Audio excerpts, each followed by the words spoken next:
ജലദിനം നമുക്കൊരു ഓർമ്മപ്പെടുത്തലാവട്ടെ. അപ്പോൾ നമ്മൾ അനുഭവിച്ചില്ലാത്ത കാര്യങ്ങൾ എപ്പോഴും നമുക്ക് ഫാന്റസി ആണെന്ന് പറയാം. അപ്പോൾ നമ്മൾ ഇതുവരെയും ഇതിന്റെ ഒരു ബുദ്ധിമുട്ട് കാര്യമായിട്ട് അറിഞ്ഞിട്ടില്ല. ഈ പറഞ്ഞ ബാംഗ്ലൂരും ഇതിന്റെ ഏരിയയിലൊക്കെ ഇതിനുള്ള ബുദ്ധിമുട്ട് ഉണ്ടായത് നമ്മൾ ഇപ്പം വാർത്തയിലൂടെ അറിഞ്ഞു. അപ്പൊ അങ്ങനെ ഒരു അവസ്ഥയിലൂടെ നമ്മൾ പോകുന്നതിന് മുന്നേ നമുക്ക് എങ്ങനെ ഇത് പ്രൊട്ടക്ട് ചെയ്യാം എന്നുള്ളത് ആലോചിച്ച് പ്രവർത്തിക്കേണ്ടിയിരിക്കുന്നു. പിന്നെ ഒരു 7 മാസം മുന്നേ വരെയും ഔട്ട്സൈഡേഴ്സ് പറയുന്ന പോലെ പരാതികൾ മാത്രം കേട്ടൊരു ഡിപ്പാർട്ട്മെന്റ് ആയിരിക്കണം വാട്ടർ അതോറിറ്റി. അത് അങ്ങനെയല്ല. നമ്മുടെ സേവനം എത്രത്തോളം വലുതാണ് എന്നുള്ളത് ഞാനിപ്പോൾ മനസ്സിലാക്കുന്നത്. ഇതിന്റെ ഭാഗം കഴിഞ്ഞതിൽ ഒരുപാട് സന്തോഷമുണ്ട്. ആ ഏരിയയൊക്കെ എന്ന് പറഞ്ഞാൽ ഫുൾ വെള്ളത്താൽ ചുറ്റപ്പെട്ട് കിടക്കുന്ന സ്ഥലമാണ്. പക്ഷെ അവിടെ നമുക്ക് ഫുൾ വെള്ളമാണെങ്കിലും കുടിക്കാൻ ഒരു തുള്ളി വെള്ളം വേണമെന്നുണ്ടെങ്കിലും വാട്ടർ അതോറിറ്റിയുടെ സപ്ലൈ ഉള്ള വെള്ളം മാത്രമേ കുടിക്കാൻ പറ്റുന്നുള്ളൂ. ഇത്രയും പറഞ്ഞുകൊണ്ട് നമ്മൾ ഇന്നത്തെ ജലദിനത്തിനോട് എനിക്കുള്ള ഇതാണ്. അപ്പോൾ എല്ലാവർക്കും എൻ്റെ ജലദിന ആശംസകൾ. അതുപോലെ തന്നെ എങ്ങനെ ഒരു പരിപാടി ഇവിടെ സംഘടിപ്പിക്കാൻ മുൻകൈ എടുത്ത ശ്രീരാമിന്റെ പ്രത്യേക അഭിനന്ദനങ്ങൾ. ഇതുപോലെ ഇനിയുള്ള ഓരോ പരിപാടി ഇങ്ങനത്തെ സംഘടിപ്പിക്കണം എന്ന് പ്രത്യേകം പറയാണ്. എനിക്ക് കിട്ടിയ വിഷയം കൂടി വെള്ളം പാഴാക്കരുത് എന്നാണ്. അപ്പൊ നമ്മളെ വീട്ടിൽ തന്നെ നമ്മൾ നോക്കിയാൽ മതി വെള്ളം എത്ര തരത്തിൽ പാഴാക്കുന്നത്. ഒരു പാട്ട വെള്ളം കൊണ്ട് പണ്ട് കാലത്ത് മുഖം കഴുകിയ നമ്മളിപ്പോൾ ടേപ്പ് തുറന്നിട്ട് 5-6 പാട്ട വെള്ളമാണ് പാഴാക്കുന്നത്. അതുപോലെ എന്ത് കാര്യങ്ങൾ എടുത്ത് നോക്കിയാൽ മതി വെള്ളം പാഴാക്കുന്ന രീതി. അപ്പോൾ ഇത്തരം കാര്യങ്ങൾ നമ്മൾ പരമാവധി ശ്രദ്ധിക്കണം. പിന്നെ എല്ലാവരും പറഞ്ഞത് തന്നെ എനിക്കും പറയും. പിന്നെ ഒരു കാര്യമുണ്ട്, അല്ല ഇപ്പം വരൾച്ച കൂടി വരുന്നത്. അതിന് നമ്മളെന്തെങ്കിലും ഒരു മുൻകരുതൽ എടുക്കണം.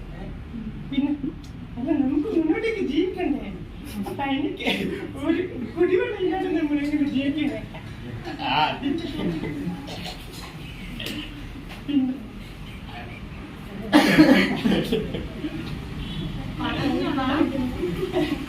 ഇമ്പോർട്ടൻ്റ് ആയിട്ടുള്ള ഒരു കാര്യമാണ് വെള്ളം. കാരണം നമ്മുടെ ശരീരത്തിലും നമുക്ക് പ്രാഥമിക ആവശ്യങ്ങൾക്കും എല്ലാം ഏറ്റവും കൂടുതൽ ഇമ്പോർട്ടൻ്റ് ആയിട്ടുള്ള കാര്യമാണ്. അപ്പൊ എനിക്ക് കിട്ടിയ ടോപ്പിക് എന്ന് പറഞ്ഞാൽ സോഴ്സസ് ഓഫ് വാട്ടറാണ്. സോഴ്സസ് എന്ന് പറയുമ്പോൾ ശരിക്കും മെയിനായിട്ട് നമുക്ക് കിട്ടുന്ന വെള്ളം വെച്ചാൽ റെയിൻ വാട്ടറിലൂടെയാണ്. പിന്നെ ഈ റെയിൻ വാട്ടറിലൂടെ പിന്നെ അണ്ടർഗ്രൗണ്ടിലേക്കും പോകുന്നുണ്ട്. സർഫസിലേക്ക് മറ്റേ കുളങ്ങൾ അങ്ങനെ നദികളൊക്കെ കാര്യങ്ങളൊക്കെ ഉണ്ടല്ലോ. അപ്പൊ മെയിനായിട്ട് പ്യുവർ വാട്ടർ എന്ന് പറയുമ്പോൾ റെയിൻ വാട്ടർ ഒരു പ്യുവർ വാട്ടർ ആണ്. പിന്നെ ഗ്രൗണ്ട് വാട്ടറും അങ്ങനെ തന്നെ നല്ല അത്യാവശ്യം കുഴപ്പമില്ലാത്ത വെള്ളമാണ്. പിന്നെ മെയിനായിട്ട് പറഞ്ഞാൽ നമ്മളെ വെള്ളത്തിൽ തന്നെ ഒരു 97% മറ്റേ സലൈൻ വാട്ടർ ആണല്ലോ. അപ്പൊ ഈ സലൈൻ വാട്ടർ നമ്മള് മറ്റേ പ്രോസസ്സിങ്ങിലൂടെ ഡ്രിങ്കിങ് വാട്ടർ ആക്കി മാറ്റാനുള്ള അങ്ങനെ ഒരു സോഴ്സ് ആയിട്ട് നമുക്ക് യൂസ് ചെയ്യാവുന്നതാണ്. അങ്ങനെ എത്രയൊക്കെയാണ് പറയാനുള്ളത്. പിന്നെ മാക്സിമം നമ്മുടെ തണ്ണീർത്തടങ്ങളും അങ്ങനെയുള്ള കാര്യങ്ങളൊക്കെ സംരക്ഷിക്കുക. നമ്മുടെ വെള്ളം നമ്മുടെ ഉത്തരവാദിത്തമാണ്. നമ്മുടെ അടുത്ത തലമുറയ്ക്ക് നല്ല വെള്ളമൊക്കെ കൊടുക്കണമല്ലോ. അപ്പൊ എനിക്കിപ്പോൾ ഇവിടെ കിട്ടിയിട്ടുള്ളത് കുടിവെള്ള ലഭ്യതയെ കുറിച്ച് പറയാനാണ്. ഞാൻ ഈ പറഞ്ഞ പോലെ പ്രിപ്പയർഡ് ഒന്നും ആയിട്ടില്ല. അപ്പോൾ കുടിവെള്ള ലഭ്യതയെ കുറിച്ച് പറയാനാണെങ്കിൽ നമുക്കൊരു 70% ഏകദേശം വെള്ളമാണ് മൊത്തത്തിലുള്ളത്. പക്ഷേ അതിലൊരു 2.5% മാത്രമേ നമുക്ക് ഡ്രിങ്കിങ് വാട്ടർ ആയിട്ട് അവൈലബിൾ ആയിട്ടുള്ളൂ. എല്ലാ കാര്യങ്ങൾക്കും ഇവിടെ പറഞ്ഞിട്ടുണ്ട്, എനിക്ക് പ്രത്യേകമായിട്ടൊന്നും പറയണില്ല. എന്നാലും ഈ ടോപ്പിക്ക് കിട്ടിയ സ്ഥിതിക്ക് പറയാനേ. അപ്പോൾ ഈ 2.5% നമുക്ക് ഡ്രിങ്കിങ് വാട്ടർ ആയിട്ട് കിട്ടിയിട്ടുള്ളൂ. ഇനി അങ്ങോട്ടേക്ക് നമുക്ക് ഒരു യുദ്ധം വരാനുണ്ടെങ്കിൽ എല്ലാവരും കേട്ടിട്ടുണ്ട്, അതൊക്കെ കണ്ടുവച്ചിട്ടുണ്ട്. എല്ലാവരും പറഞ്ഞ കാര്യങ്ങളൊക്കെ യുദ്ധം വരാനുണ്ടെങ്കിൽ അത് ഈ കുടിവെള്ളത്തിന് വേണ്ടിയിട്ടാണ് ഞാനിപ്പോൾ പറയപ്പെടുന്നത്. അതുപോലെ തന്നെ നമ്മുടെ വെള്ളത്തിൻ്റെ വില ഇപ്പോൾ നമ്മൾ 15 രൂപ കൊടുത്ത് പറഞ്ഞ പോലെ വാങ്ങുന്നതിന് ഇപ്പോൾ ചിലപ്പോൾ സ്വർണ്ണത്തേക്കാൾ കൂടി വരാനുള്ള ഇതും വിദൂരമല്ല. അപ്പോൾ ഇനി നമുക്കിപ്പോൾ ആകെ ചെയ്യാനുള്ളത് അടുത്ത തലമുറയ്ക്ക് വേണ്ടിയിട്ട് ഓരോ തുള്ളി ജലവും പാഴാക്കാതെ സംരക്ഷിക്കുക എന്നുള്ളത് നമ്മുടെ ഓരോരുത്തരുടെയും കടമയാണ് എന്ന് ഞാൻ പറയുന്നു. അതുപോലെ ഇതിപ്പോൾ ഈ ഒരു ജലദിനത്തിന് മാത്രമായിട്ട് പറയല്ല, മൊത്തത്തിൽ ആ ഒരു ബോധം നിലനിർത്തിക്കൊണ്ട് പറയാണ്. So save the water, secure the future. മഴവെള്ളം താഴെ ഇറക്കാം എന്നുള്ളതാണ്. അപ്പോൾ അത് ഇരിപ്പറവ് പോലെ പ്രിപ്പയർ ഒന്നും ആയിട്ടില്ല, എന്നാലും അറിയുന്ന കാര്യങ്ങൾ എല്ലാവരിലേക്കൊന്ന് പറയുന്നുണ്ട്. മഴവെള്ളം താഴെ ഇറക്കാന്ന് പറയുമ്പോൾ ഞാൻ താമസിച്ചുകൊണ്ടിരുന്ന വീട് തന്നെ ഒരു ചെറിയ ഓടിട്ട വീടായിരുന്നു. അപ്പൊ അതില് ഒരു ജലനിധിയുടെ ഒരു ഭാഗം കൂടിയായ ഒരു ചാൽഭാഗം എന്ന് പറയുന്ന ഒരു ഭാഗങ്ങളിലായിരുന്നു. അവിടെ ഓട് വെച്ച വീടുകൾക്കെല്ലാം മഴവെള്ളം നഷ്ടപ്പെടുത്താണ്ട് ഓവുചാൽ വഴി ഓടിന് ഉള്ള ഒരു പൈപ്പ് ഇട്ടിട്ട് മഴവെള്ളത്തെ താഴെ ജലസംഭരണിയില് പിന്നെ കിണർ പോലെയുള്ള ഒരു താഴ്ചയുള്ള ഒരു കുഴിച്ചിട്ട് സ്ലാബിട്ട് മൂടിക്കൊണ്ടുള്ള വെള്ളം സംരക്ഷിക്കുന്ന ഒരു പദ്ധതി ഞങ്ങൾക്കുണ്ടായിരുന്നു. അതേപോലെ തന്നെ ഇപ്പോൾ വെള്ളം പിന്നെ കിണർ റീചാർജ് ചെയ്യുന്നത് വെള്ളം മഴവെള്ളത്തെ പിന്നെ നമ്മളിപ്പോൾ വാർപ്പിട്ട വീടുകളാണ് എല്ലായിടത്തും ഉണ്ടാകുന്നത്. വാർപ്പിട്ട വീടുകൾ ഹോസ് വഴി കിണർ വലിയൊരു ടാങ്കിലേക്ക് സ്റ്റോർ ചെയ്ത് അത് റീചാർജ് ചെയ്ത് കിണറിലേക്ക് മഴവെള്ളം ഇറക്കി വിടുന്നു. പിന്നെ ജലത്തിന്റെ വരൾച്ച തടയാൻ ഏറെക്കുറെ അത് പിന്നെ സാധിക്കുന്നുണ്ട് എന്നുള്ളതാണ്. പിന്നെ തൊഴിലുറപ്പ് പദ്ധതി പ്രകാരം അത് മഴ നമ്മുടെ 10 സെന്റ് സ്ഥലത്ത് 10-15 കുഴികളിലൂടെ മഴവെള്ളത്തെ സംരക്ഷിച്ച് നിർത്തി നമ്മുടെ അവനവന്റേതായ പറമ്പുകളിൽ തന്നെ ആ വെള്ളം നിലനിർത്തുന്നൊരു പിന്നെ പ്ലാനിങ് പഞ്ചായത്ത് വഴി നടന്നു വരുന്നുണ്ട്.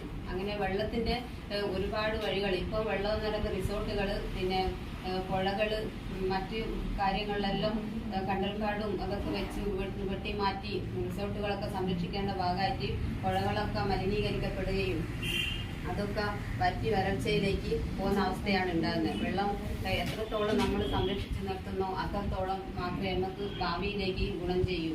ജലം ജീവന്റെ ഭാഗം തന്നെയാണ്. നമുക്ക് ഭക്ഷണം എത്രയും എല്ലാ സാധനങ്ങളും കിട്ടും. പക്ഷെങ്കിൽ വെള്ളം നമുക്ക് ഭാവിയിൽ എത്രമാത്രം കിട്ടും പിന്നെ ശുദ്ധജലത്രത്തോളം കിട്ടും എന്ന് നമുക്ക് എണ്ണി തിട്ടപ്പെടുത്താൻ പറ്റാത്തൊരു സാഹചര്യത്തിലേക്കാണ് കാലം കടന്നു പോകുന്നത്. MI പറഞ്ഞതുപോലെ ആഗോളതാപനം, മലിനീകരിക്കപ്പെടുന്ന അന്തരീക്ഷ വായുവിലെ കാർബൺ ഡയോക്സൈഡ് കലർന്ന വാതകങ്ങളും മറ്റും എല്ലാം നിലനിൽക്കുന്ന ഈ സാഹചര്യത്തിൽ ഏറ്റവും കൂടുതൽ വിഷമാലിന്യങ്ങളാണ് നമ്മൾ ശ്വസിച്ചുകൊണ്ടിരിക്കുന്നത്. അതേപോലെ തന്നെ ഇപ്പോഴുള്ള എല്ലാ കുട്ടികളിലും ഉണ്ടായിക്കൊണ്ടിരിക്കുന്ന പെൺകുട്ടികളായാലും പിന്നെ നമ്മളിപ്പോൾ എനിക്ക് തന്നെയുള്ള അനുഭവം തന്നെയാണ് നോക്കാൻ. നമ്മൾ കഴിക്കുന്ന ഭക്ഷണങ്ങൾ ശുദ്ധമായ ഭക്ഷണങ്ങൾ ശുദ്ധമായ ജലവും പിന്നെ നല്ല അന്തരീക്ഷവും കിട്ടാത്ത സാഹചര്യം കൊണ്ട് കഴിഞ്ഞാൽ കുഞ്ഞുങ്ങൾ ഉണ്ടാകുന്ന സാഹചര്യത്തിലും അതും പല വൈകല്യങ്ങളും ഉണ്ടാകപ്പെടുന്നത്. ജനിതക രോഗമോ ജനറ്റിക് രോഗം എന്നും പറഞ്ഞുകൊണ്ട് കുഞ്ഞുങ്ങൾ ജനിക്കപ്പെടുന്നുണ്ട്. അതിപ്പോൾ എന്തായാലും നമ്മുടെ കാലഘട്ടത്തിലൂടെ കടന്നു പോകുന്ന വളർച്ചയുള്ളതോ ഭക്ഷണത്തിൻ്റെതോ ജീവിത സാഹചര്യങ്ങളിൽ ഉണ്ടാകുന്ന മാറ്റത്തിന്റെ ഭാഗമായിട്ടാണ്. അതുകൊണ്ട് തന്നെ നമ്മൾ ഓരോരുത്തരും അവനവൻ്റെതായ രീതിയിൽ ജാഗരൂകരായിട്ട് അവനവന് കഴിയുന്ന രീതിയിൽ ശ്രീരാമട്ടൻ ചെയ്ത് അതേപോലെ തന്നെ ഒരു വർഷം ഒരു മരം വെച്ച് പിടിച്ചാൽ ഇപ്പം നമുക്ക് ജൂൺ 5 പരിസ്ഥിതി ദിനം വരുന്നുണ്ട്. അപ്പോൾ അത് ശ്രീരാമട്ടൻ എല്ലാ വർഷവും നമുക്ക് മരത്തൈ കൊണ്ടുതരുന്നുണ്ട്. ഇവിടെ തന്നെ ഈ നമ്മളെ ഈ ഹിന്ദുത്വത്തിൽ പറയുകയാണെങ്കിൽ നക്ഷത്ര മരങ്ങൾ 27 മരങ്ങൾ നമ്മുടെ ഈ വാട്ടർ അതോറിറ്റി സൈറ്റിൽ ഉണ്ടായിരുന്നു. അത് ഏകദേശം ഇപ്പോൾ വെട്ടിമാറ്റപ്പെട്ടു. അതേപോലെ തന്നെ നമ്മൾ ഓരോരുത്തരും പിന്നെ അങ്ങനെ നിലനിർത്തി കൊണ്ടുവരാണെങ്കിൽ ഓരോരുത്തരും എത്രയോ വെള്ളം സംരക്ഷിച്ച് നിർത്താം. മരങ്ങളിലൂടെ വേരുകളിലൂടെ അത് നിലനിർത്താൻ വഴി നമ്മൾ EMS അക്കാദമിയിൽ ഒരു ക്ലാസ്സിൽ പോയപ്പോൾ അവിടെ കണ്ടിട്ടുണ്ട് 5000 മരങ്ങൾ ഒരു 25 സെന്റ് സ്ഥലമില്ല 5000 മരങ്ങൾ പിന്നെ പലതരത്തിലുള്ള മരങ്ങൾ അവിടെ വെച്ച് പിടിപ്പിക്കപ്പെട്ടു. അതേപോലെ നമ്മൾ ഓരോരുത്തരും അങ്ങനെ പിന്നെ മരങ്ങളും തെങ്ങിൻ തൈകളും അതും ഇതും വെച്ച് പിടിപ്പിച്ച് നമുക്ക് വേണ്ട വെള്ളം നമ്മുടെ കിണറുകളിൽ പിന്നെ പറ്റാതെ വരൾച്ച വരാതെ സൂക്ഷിക്കാനും ഓരോരുത്തരും വിചാരിച്ചാലും ശ്രദ്ധിക്കാൻ കഴിയും. മാത്രം പറഞ്ഞുകൊണ്ട്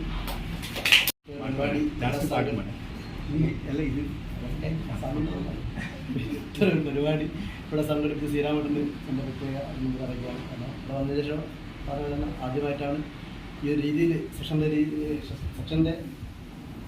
നേരത്തിൽ ഇങ്ങനെ പെണ്ണ് നടന്ന ആദ്യമായിട്ടാണ്. അപ്പോൾ ഇവിടെ എനിക്ക് പറയാം ജലം മലിനീകരണമാണ് പറയാണ്ടില്ല. ഇന്നത്തെ പറഞ്ഞത് തന്നെ എല്ലാവരും പറഞ്ഞിട്ടുണ്ട്.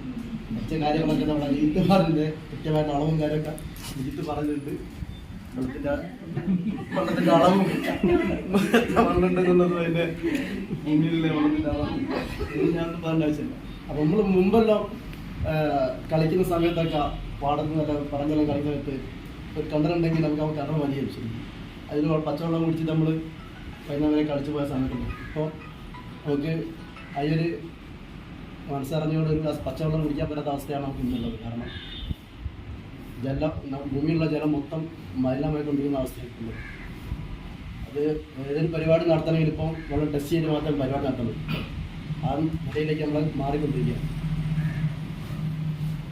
മേഡം പറഞ്ഞ നമ്മൾ പുറമേ കാണുന്ന ശുദ്ധമായ തെളിഞ്ഞ പച്ചവെള്ളം ടെസ്റ്റ് ചെയ്താൽ അതിൽ ഇല്ലാത്ത ബാക്ടീരിയ ഒന്നും ഉണ്ടാവില്ല.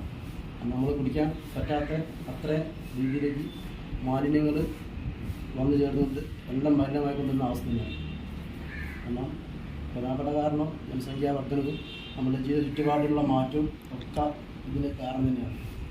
ഇപ്പോൾ ഒരു വീട്ടിൽ തന്നെ എത്ര മുറിയുണ്ടോ അതിനനുസരിച്ചുള്ള ടോയ്ലറ്റും കാര്യങ്ങളെല്ലാം ഉണ്ട്, അതിനനുസരിച്ചുള്ള ഡ്രെയിനേജും കാര്യമൊക്കെ ഉണ്ട്. ഇതെല്ലാം അടുത്തടുത്ത് വരുമ്പോൾ കിണറിലേക്ക് തന്നെ എത്തിക്കും. പക്ഷേ നമ്മളൊരു ബന്ധുവിൻ്റെ പരിപാടി വെള്ളം ടെസ്റ്റ് ചെയ്ത് തല 2 ദിവസം മുന്നേ ടെസ്റ്റ് ചെയ്തു. സംഭവം ഭയങ്കര പ്രശ്നമായി. ഓടിക്കാൻ പറ്റിയൊക്കെയുള്ളതുകൊണ്ടില്ല. പിന്നെ തൊട്ടടുത്ത് കൂടുതലെല്ലാം കമ്പനിയിലേക്കാണ് കാര്യം നടത്തിയത്. അത്രയും രീതിയിലാണ് ഇപ്പോൾ കഴിഞ്ഞ മാസം ഇടുക്കി ഭാഗത്ത് ഒരു വിഷയം വന്നു. പിന്നെ ഒരു ഹെൽത്ത് സെൻ്ററിൽ പിന്നെ വിളിച്ചിട്ട് അവിടെ ഒരു ആരോഗ്യ പ്രശ്നങ്ങളുണ്ട്, കുറേ ആൾക്കാർ ഹോസ്പിറ്റലാണ് ഛർദ്ദിക്കുന്നത് വിളിക്കണം. അപ്പോൾ ഞാൻ പോയി പറ്റുന്ന സമയത്ത് നമ്മളെ ഉള്ള ടെസ്റ്റ് ചെയ്തത് കുഴപ്പമൊന്നുമില്ല.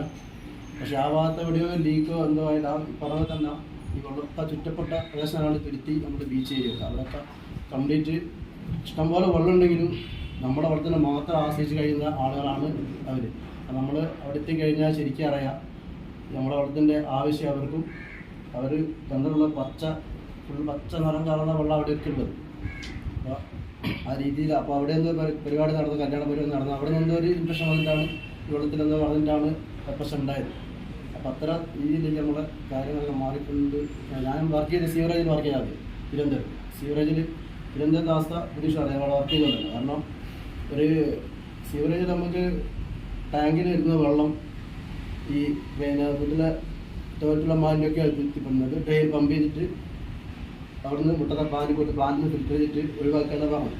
ഈ മഴക്കാലായാൽ ഈ വെള്ളം നമ്മൾ പമ്പിങ് നടക്കുന്നല്ലാതെ ഒരു തുള്ളി വെള്ളം ഇതൊന്നാവില്ല, വലുതാവില്ല. കാരണം ഈ വേനയിലെ വെള്ളവും മഴവെള്ളം എല്ലാം മിക്സായിട്ട് കംപ്ലീറ്റ് ഇതിൽ ടൗണിൽ മൊത്തം മിക്സാകുന്ന അവസ്ഥയാണ്.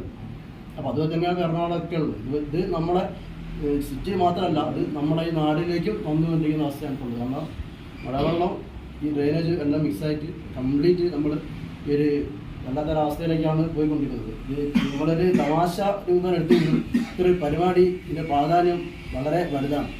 അപ്പോൾ ഈ ഒരു കാരണം തമാശക്കാരും കാണണ്ട. ഈ ഒരു പരിപാടി സംഘടിപ്പിച്ചതും നമുക്ക് പറയാനുള്ള കാര്യങ്ങൾ എന്തായാലും പറയാമെന്നുള്ളതും നമ്മൾ ഈ വെള്ളം കൊണ്ട് ജീവിക്കുന്ന ആളുകളാണ് നമ്മളൊക്കെ. അപ്പോൾ ഇത് പ്രാധാന്യം മനസ്സിലാക്കിക്കൊണ്ട് എല്ലാവരും ഇതിൽ പങ്കെടുത്ത് പറയാനുള്ള കാര്യം പറഞ്ഞ് മാത്രം പറഞ്ഞുകൊണ്ട് ഇരിക്കുന്നു. എൻ്റെ ഒരു ആശങ്കകൾ മാത്രം പറഞ്ഞുകൊണ്ട് ഞാൻ അവസാനിപ്പിക്കാം. പറയാനുള്ളത് നദീജലമാണ് എനിക്ക് തന്ന വിഷയം.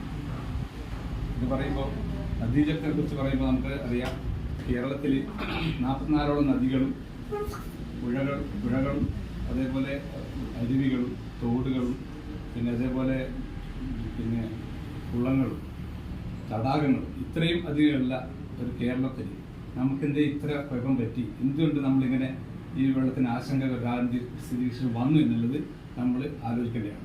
നമ്മൾ പരിഷ്കാരികളാകും തോറും നമ്മൾ ഈ നല്ല ശുദ്ധജലത്തിൽ നിന്ന് നമ്മൾ അകന്നകന്ന് പോവുകയാണ്. അത് ഉണ്ടാക്കിയത് നമ്മൾ തന്നെയാണ് എന്നാണ് എനിക്ക് മനസ്സിലാകുന്നത്. അപ്പോൾ പുഴകളെ എടുക്കുമ്പോൾ പുഴയുടെ ഉറവ എന്ന് പറയുമ്പോൾ ഒരു പുഴ ഉത്ഭവിക്കുന്നത് ഒരു ഉറവയിൽ നിന്നായിരിക്കും. ആ ഉറവ പരിശുദ്ധമായിരിക്കും. പിന്നീട് അങ്ങോട്ട് നമ്മളിങ്ങനെ ഒഴുകി പുഴ കഴിഞ്ഞ് കടലിലെത്തുമ്പോഴേക്കും ഇത് മലിനപ്പെടുന്നു. ഈ വെള്ളം കൂടുതൽ ആൾക്കാർ താമസിക്കുന്ന സ്ഥലത്തെത്തുമ്പോഴേക്കും ഇത് പൂർണ്ണമായും മലിനപ്പെട്ടിരിക്കുകയാണ്.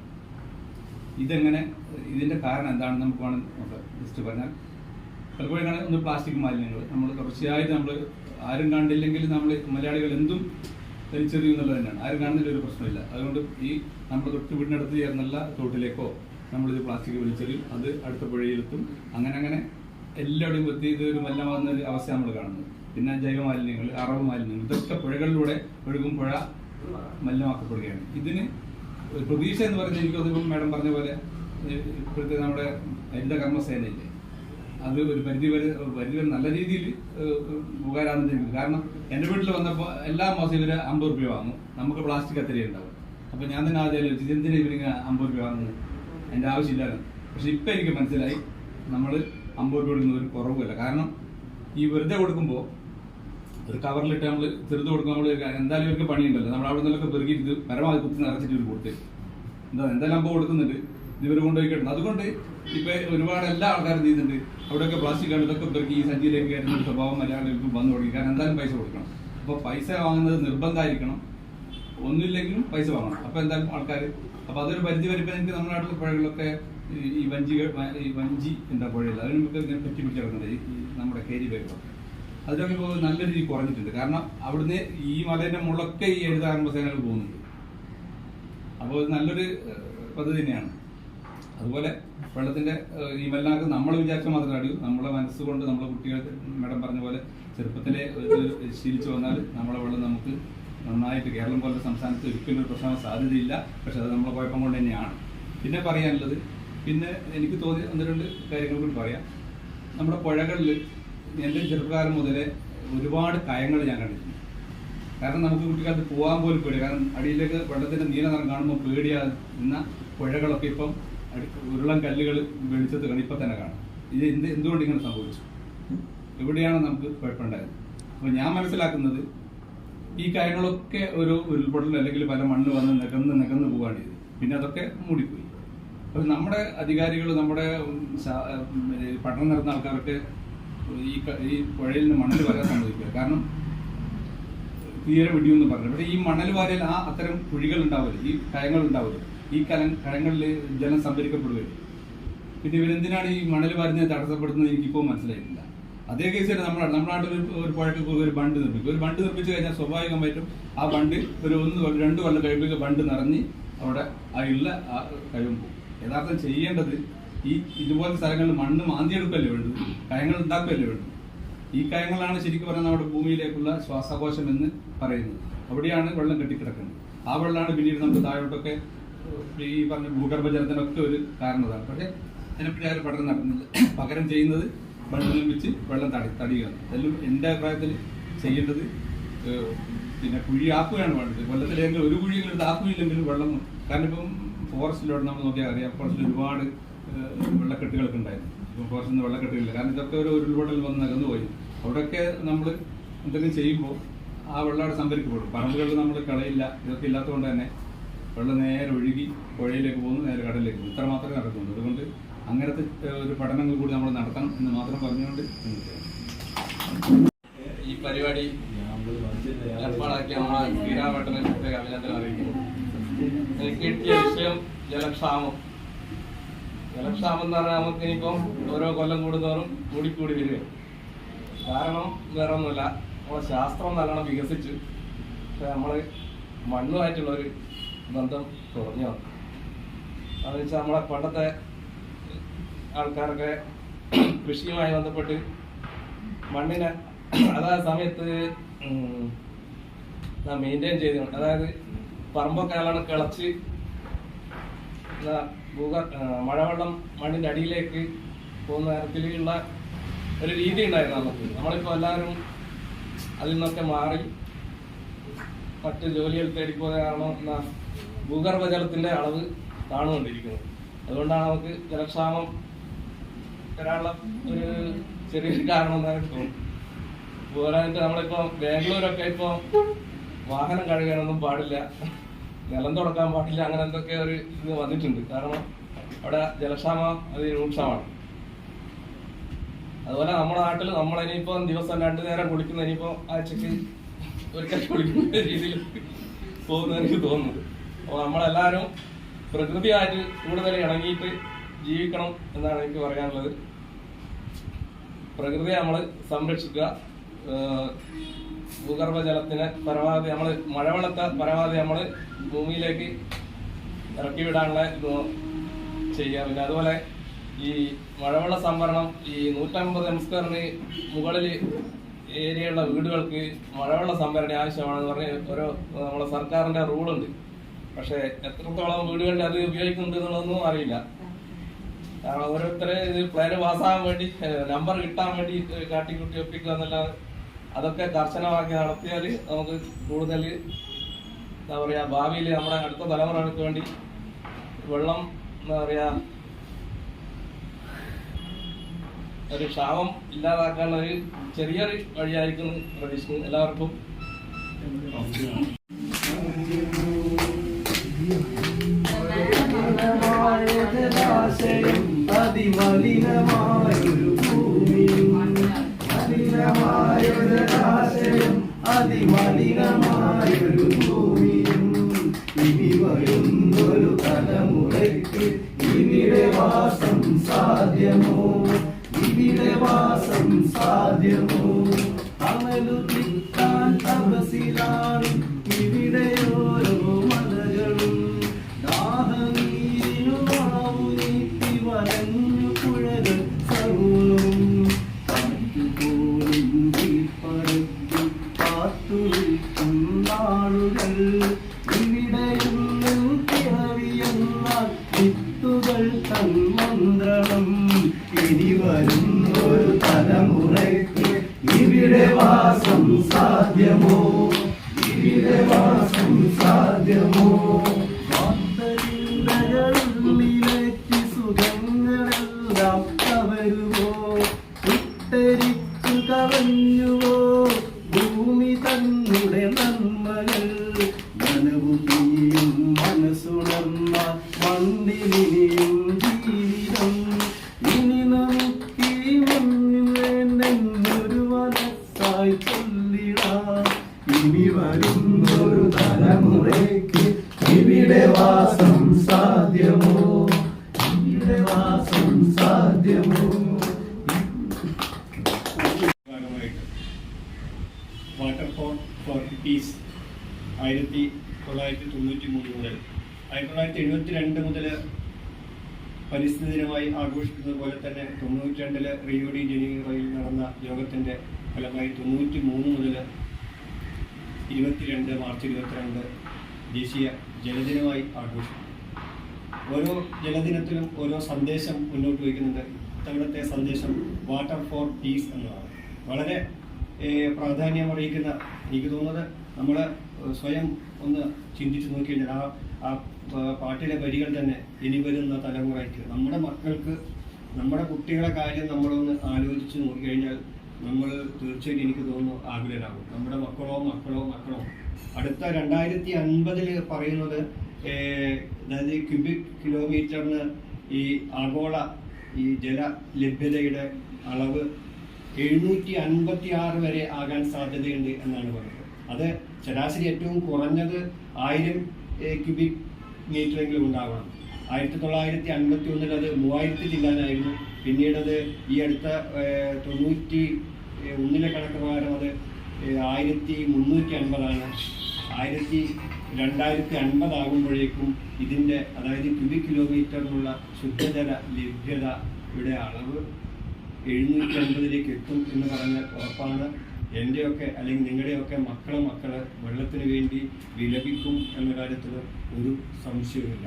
അത് നമ്മളിന്ന് പല രീതിയിൽ അനുഭവിച്ചു കൊണ്ടിരിക്കുകയാണ്. ഇതൊക്കെ പറയുന്ന സമയത്ത് നമ്മൾ പല സമരരംഗത്തൊക്കെ നമ്മൾ ഒരുപാട് ഉയർത്തി നിൽക്കുന്നതാണ് ചൂഷണത്തിനെതിരെ. ശരിയായ ഒരു ചൂഷണം ഇന്ന് നടന്നുകൊണ്ടിരിക്കുന്നത് ജലചൂഷണമാണ്. ഈ ജലചൂഷണം ചെയ്യുന്നത് ആരാണ്?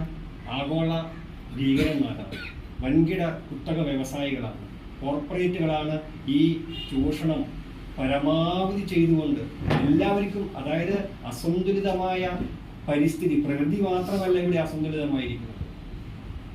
ഇപ്പോൾ പുതിയ കണക്ക് പ്രകാരം രാജ്യത്ത്, ലോകത്ത് പട്ടിണിക്കാരുടെ എണ്ണം, സാമ്പത്തികമായ അസന്തുലിതാവസ്ഥയുടെ എണ്ണം ഓരോ ദിവസവും വർദ്ധിച്ചുകൊണ്ടിരിക്കുകയാണ്. അതിൻ്റെ കാരണം ഈ ആഗോള ഭീമന്മാരുടെ ചൂഷണമാണ്, വർദ്ധിച്ചു വരുന്ന ചൂഷണമാണ്.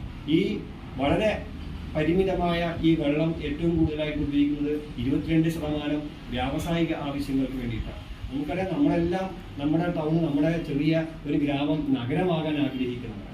വരും വർഷങ്ങൾ നഗരങ്ങളുടെ എണ്ണം വർദ്ധിക്കുന്നതോടുകൂടി തന്നെ ഈ നഗരങ്ങൾക്ക് വേണ്ടിയിട്ട് നഗരങ്ങളിലെ സമ്പന്നന്മാരാണ് ഈ വെള്ളത്തിന്റെ ഭൂരിഭാഗവും 80% ഉപയോഗിക്കുന്നത്.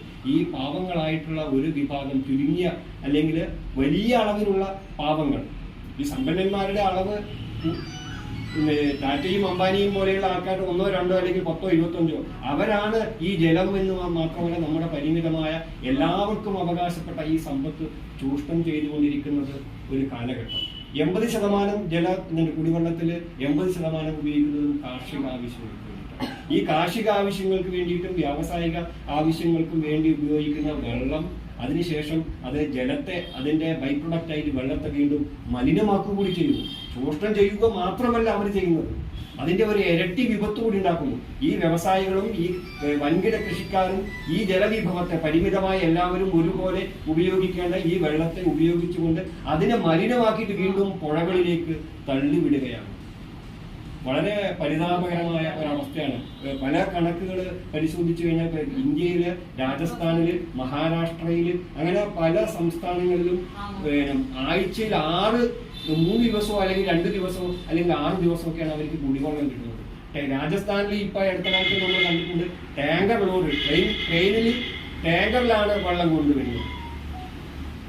നമ്മുടെ ഇന്ത്യ രാജ്യത്ത് 6ൽ ഒരാൾക്ക് വെള്ളം കിട്ടാതെ ബുദ്ധിമുട്ടിക്കൊണ്ടിരിക്കുന്നുണ്ട്. 6 ആളെ എടുത്തു കഴിഞ്ഞാൽ അതിൽ ഒരാള് നിരന്തരം കുടിവെള്ളത്തിന് വേണ്ടി പ്രയാസം അനുഭവപ്പെട്ടുകൊണ്ടിരിക്കുന്ന ഒരു കാലഘട്ടമാണ്. മാത്രമല്ല ഈ മാലിന്യത്തിന്റെ പ്രശ്നം എടുത്ത് പിടിച്ച് ലോകത്തെ വൻകിട നദികൾ എടുത്തു കഴിഞ്ഞാൽ ആ നദിയിലുള്ള വെള്ളത്തിന്റെ അത്രയും മാലിന്യം ലോകത്തുണ്ട്. ലോകത്തെ ഏറ്റവും വലിയ നദികൾ എടുത്തു കഴിഞ്ഞാൽ ആ നദികളുടെ വെള്ളം എത്രയാണോ അത്രയും വെള്ളം, അത്രയും മാലിന്യത്തിന്റെ അളവ് നമ്മുടെ ലോകത്ത് നമ്മളെന്ന് പറയുമ്പോൾ ഇത് ഈ മാലിന്യം കൂടുതലായിട്ട് ഉണ്ടാക്കുന്നത് ആഗോള ചൂഷകന്മാരാണ് എന്നുള്ള ഒരു യാഥാർത്ഥ്യം കൂടിയുണ്ട്. അപ്പോൾ ഈ ചൂഷണത്തിനെതിരെയുള്ള പോരാട്ടം, വെള്ളത്തിന്റെ ചൂഷണം നടത്തുന്നത് സമ്പന്നന്മാരാണ്. അത് എല്ലാവർക്കും അവകാശപ്പെട്ടതാണ്. അതിന് ഏതൊക്കെ രീതിയിൽ നമുക്ക് നമ്മുടെ കുട്ടികൾക്ക് നല്ല ശുദ്ധജലം ലഭ്യമാക്കുവാൻ നമുക്ക് എന്തൊക്കെ കഴിയും, അതിന് പ്രത്യേകിച്ച് വാട്ടർ അതോറിറ്റിയിലെ ജീവനക്കാരായ നമ്മൾക്ക് പ്രത്യേകം നമ്മളത് പഠിക്കണം. നമ്മൾക്ക് ചെയ്യാവുന്ന ഒരു ചെറിയ രീതിയിൽ മതി. പറയുന്നത് നമ്മളിപ്പോ ഒരു വീട്ടിലെ മിക്കവാറും ഇന്ന് പല നമ്മുടെ മക്കളും നമ്മുടെ വീട്ടിലുള്ള നിങ്ങളുടെ ഭാര്യമാരൊക്കെ ചെയ്യുന്ന സമയത്ത് നിങ്ങൾ കണ്ടിട്ടുണ്ടാവും, പല്ല് തേക്കുന്ന സമയത്ത് പോലും ടാപ്പ് തുറന്നിട്ടിട്ടാണ് പല്ല് തേക്കുന്നത്. ടാപ്പ് തുറന്നിട്ട് 5 മിനിറ്റ് കൊണ്ട് പല്ല് തേക്കുന്ന സമയത്ത് 45 ലിറ്റർ വരെ വെള്ളം വേണമെന്നാവും. എന്നാൽ ഒരു പാട്ടയിൽ വെള്ളം എടുത്തിട്ട് നമ്മൾ പല്ല് തേക്കുകയാണെങ്കിൽ 3 ലിറ്റർ വെള്ളം തേക്കും. അതുപോലെ ഒരു തുള്ളി വെള്ളം, ഒരു ടാപ്പ്, ചെറിയൊരു ടാപ്പ്, നമ്മൾ വാട്ടർ അതോറിറ്റിക്കാരായി നമുക്ക് അതിനെ കുറിച്ച് പറയാൻ പറ്റുമെന്നറിയില്ല. ഒരു തുള്ളി ഇങ്ങനെ ഉറ്റിയിട്ട് പോകുന്ന ആ വെള്ളത്തിൽ 1 വർഷമാകുമ്പോഴത്തേക്ക് എത്രയോ ലക്ഷം ലിറ്ററുകൾ വെള്ളം നമുക്ക് നഷ്ടപ്പെടുന്നു. അപ്പോൾ ഇതിലൊക്കെ നമ്മൾ ബോധവാനാവുക. നമ്മളാൽ കഴിയുന്ന ഈ ചൂഷണവും ഈ മാലിന്യങ്ങളും ഈ സംഭരണവും ഈ സംരക്ഷണവും വെള്ളത്തിന് വേണ്ടി നടത്താൻ നമ്മൾ ഓരോരുത്തരും ബാധ്യസ്ഥരാണ്. അതിനുള്ളൊരു ബോധവൽക്കരണം ദിനമായിട്ടാണ് ഇത് നമ്മൾ നിരന്തരം നടത്തിക്കൊണ്ടിരിക്കണം. ഈ സമയത്ത് എനിക്ക് ഈ അവസരത്തിൽ ഏറ്റവും, അതായത് നമ്മൾ പല സമരങ്ങളെക്കുറിച്ചും പോരാട്ടങ്ങളെക്കുറിച്ചും ഒക്കെ നമ്മൾ സ്കൂളുകളിൽ കേട്ടിട്ടുണ്ടെങ്കിലും എന്റെയൊക്കെ ജീവിതകാലത്ത്, നമ്മുടെയൊക്കെ ജീവിതകാലത്ത് ഏറ്റവും കേരളത്തിൽ കേട്ടതാണ് മൈലമ്മയെ മറന്ന് മൈലമ്മയുടെ ഒരു വാക്ക് പറഞ്ഞുകൊണ്ട് ഞാൻ നിർത്താം. നിങ്ക എല്ലാം പെരിയവങ്ക, எங்க இஷ்டம் உங்களுக்கு தெரியாது, எங்க கஷ்டம் உங்களுக்கு தெரியாது, ஒரு சின்ன சந்தேகம் எங்களுக்கு குடி தண்ணி கொடுக்க உங்களால் முடியுமோ എന്ന് ആഗോള സമ്മേളനം